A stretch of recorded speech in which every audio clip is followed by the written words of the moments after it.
pengenalan pertama saya dengan meditasi ya mungkin hampir bisa dikatakan norak, karena saya dalam meditasi pun juga mencari, ya nyari sakti.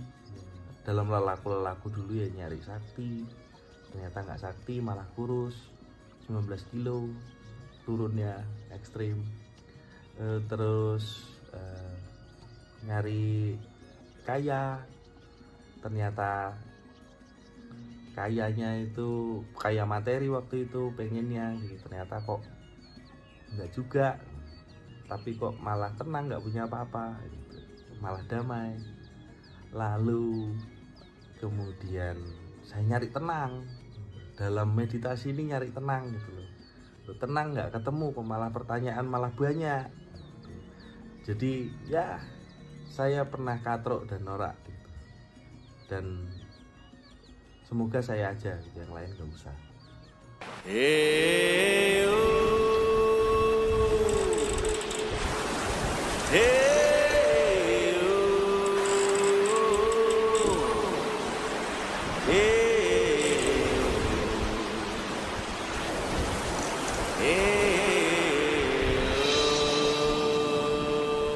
Layar terkembang, dayungnya di kayu.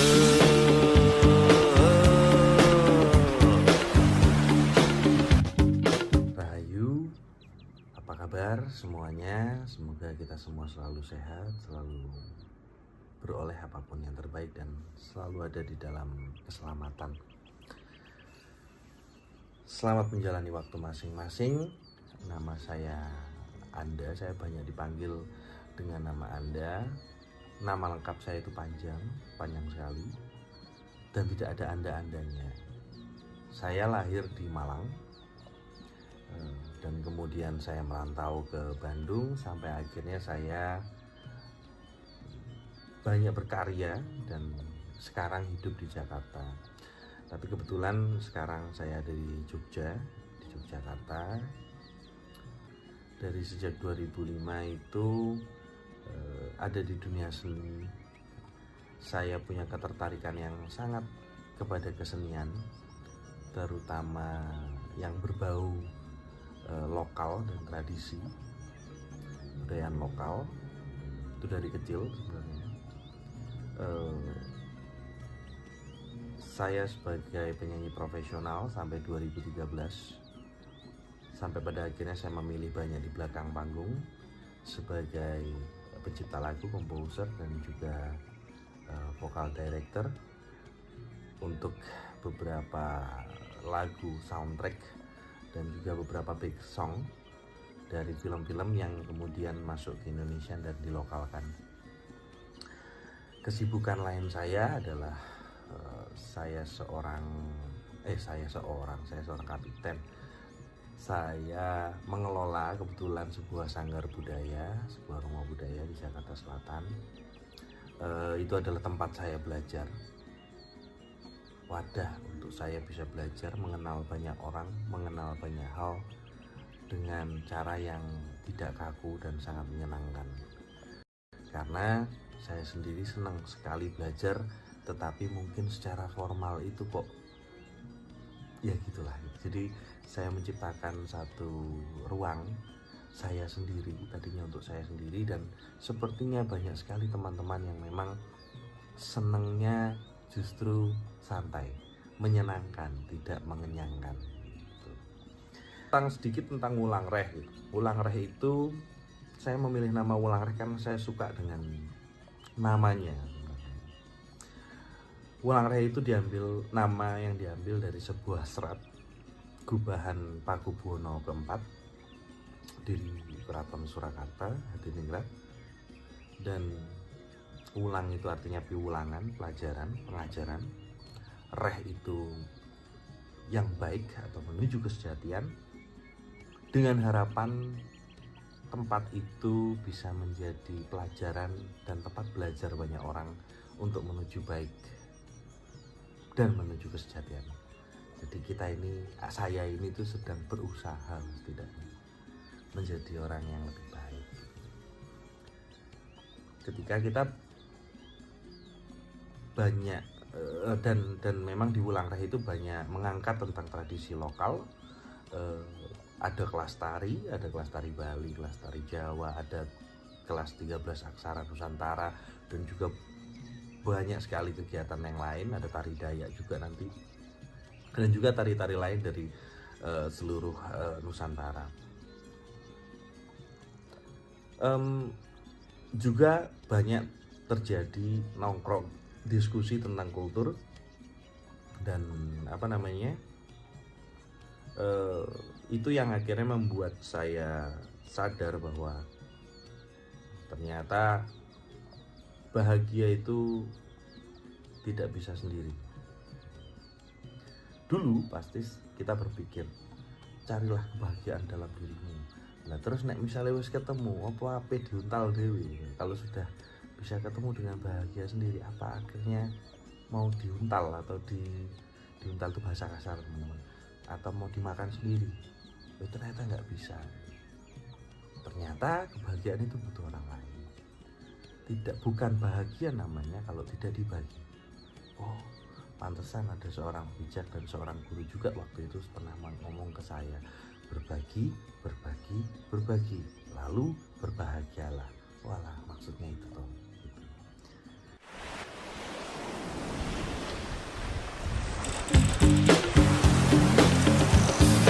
Hei,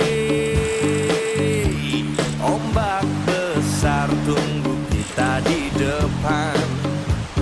Siap bersiap, jangan takut, kita sama menerjang. Ketertarikan saya di dunia spiritual atau kebatinan itu sudah lama sekali, mungkin sejak SMP.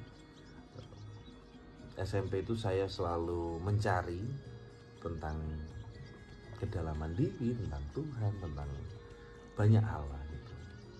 Tapi perjalanan membawa saya lebih banyak menaruh perhatian kepada mistik Jawa atau mistik Nusantara itu sendiri.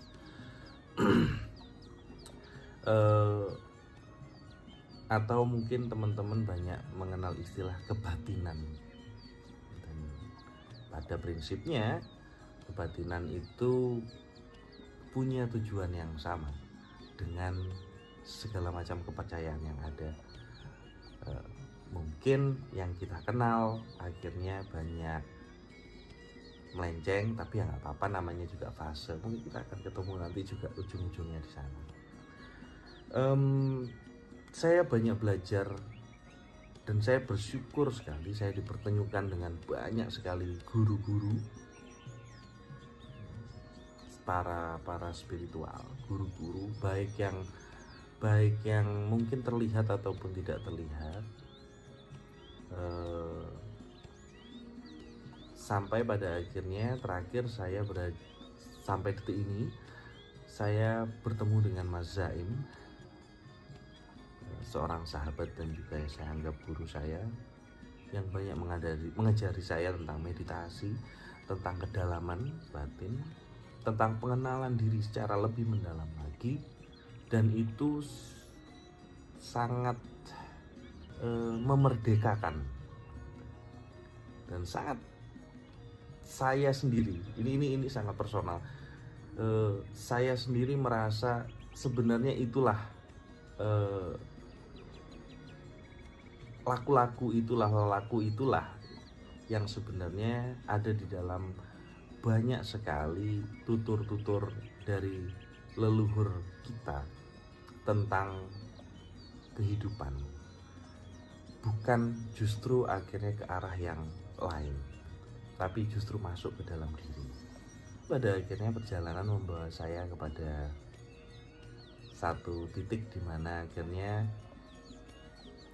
jiwa yang merdeka, batin yang merdeka adalah batin yang pada akhirnya bisa melangkah dengan ringan tanpa memikirkan yang dulu ataupun yang di depan. Dia bisa memaknai batin itu atau diri itu, bisa memaknai setiap apa yang dia jalani saat ini. Duduk engko bukan nanti, duduk nangguri bukan di belakang. Dan saya juga setuju dengan Mas Zaim bahwa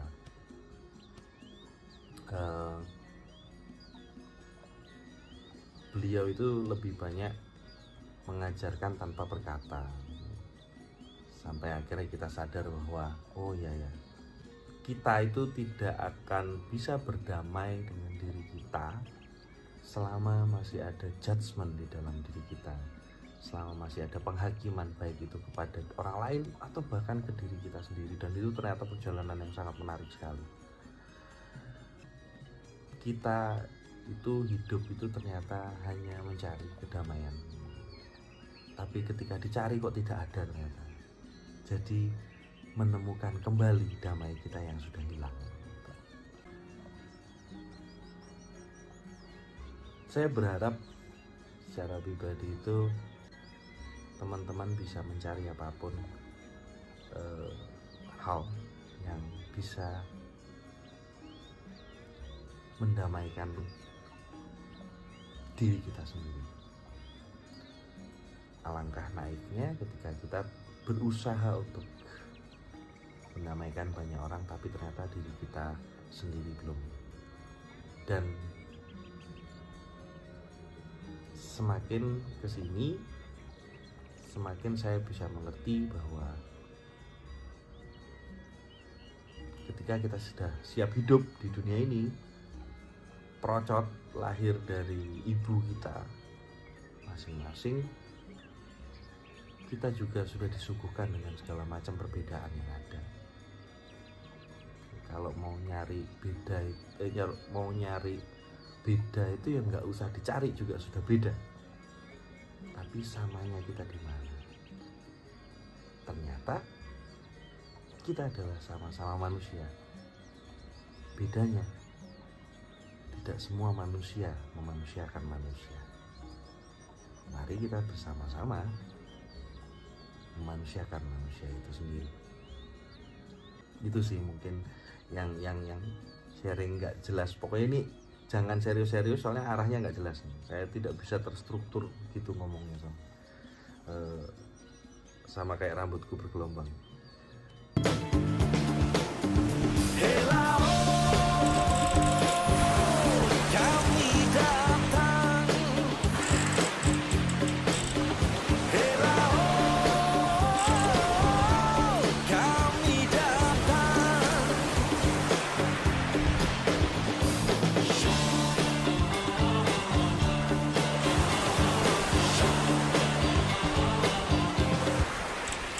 Ada beberapa hal yang mungkin saya bisa perkenalkan ke teman-teman, jadi biar nggak takut juga, karena banyak dari kita itu takut terhadap sesuatu simbol atau objek budaya tanpa kita tahu benar gitu. Takut itu kan kita nggak tahu tapi merasa kita tahu gitu. Ini ada satu keris, ini keris Cirebon. Saya senang sekali, dan orang banyak menganggap keris itu selalu nyari itu tuahnya gitu. Tapi dan itu tidak ada masalah, mau nyari tuahnya mau bagaimana itu tidak ada masalah. Tapi saya sendiri lebih senang memaknai keris itu bahwa kita menjaga sebuah doa. Dan doa tidak akan terjadi kalau kitanya masih belangsak, kitanya tidak berusaha untuk selaras dengan doa itu.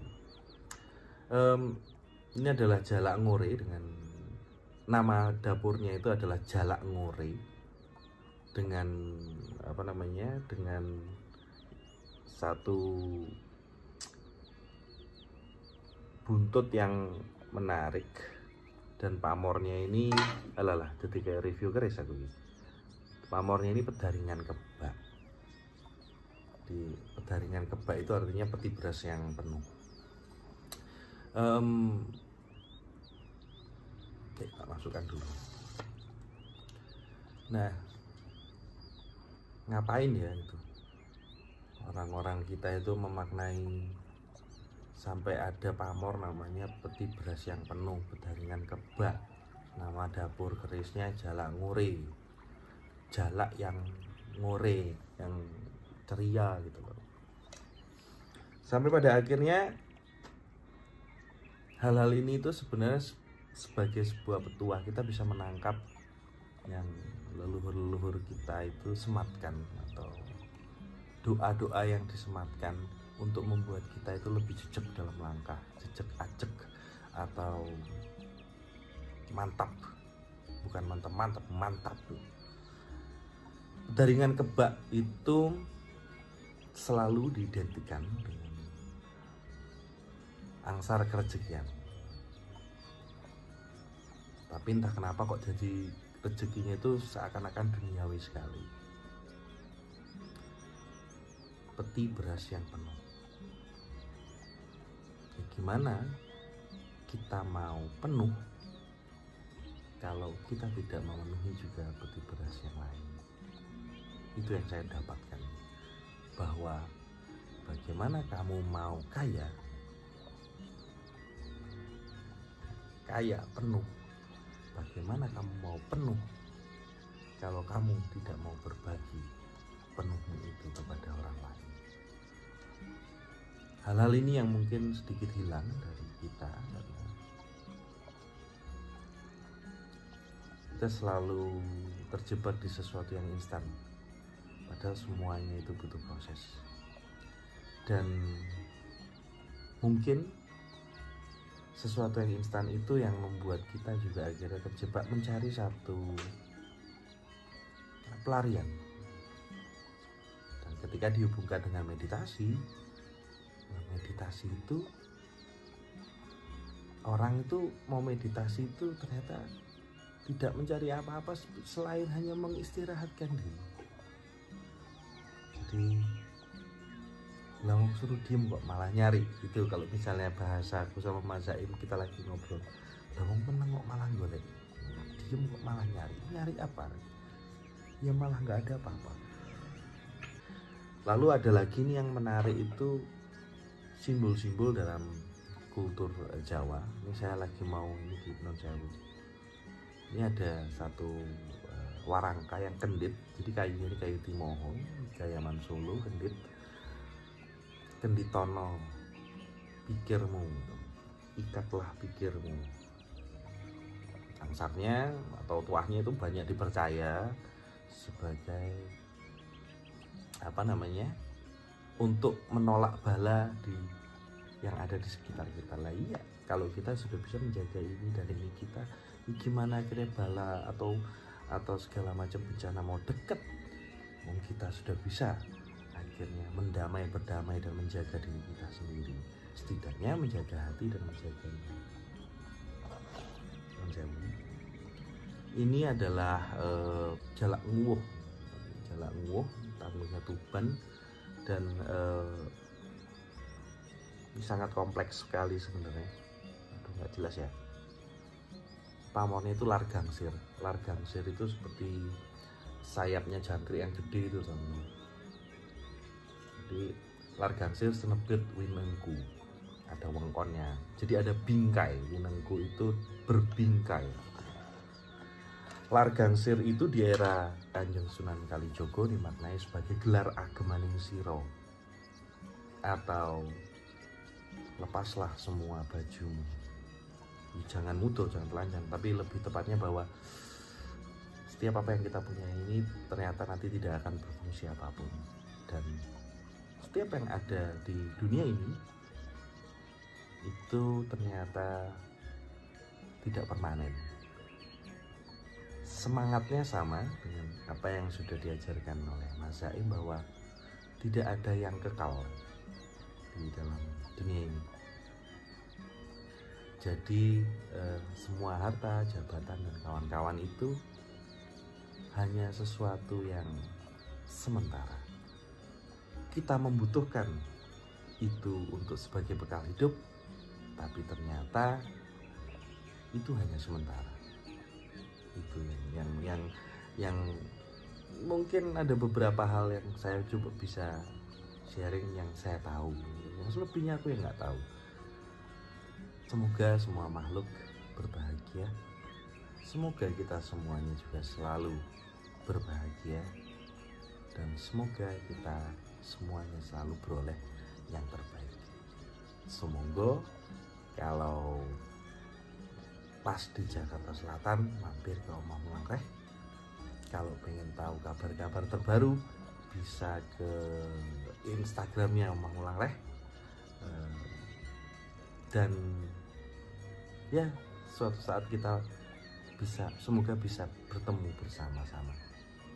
Saya mungkin butuh banyak belajar ke teman-teman semuanya. Matur nuwun, sampai bertemu lagi. Hutang saya sudah lunas. Matur nuwun. Bye.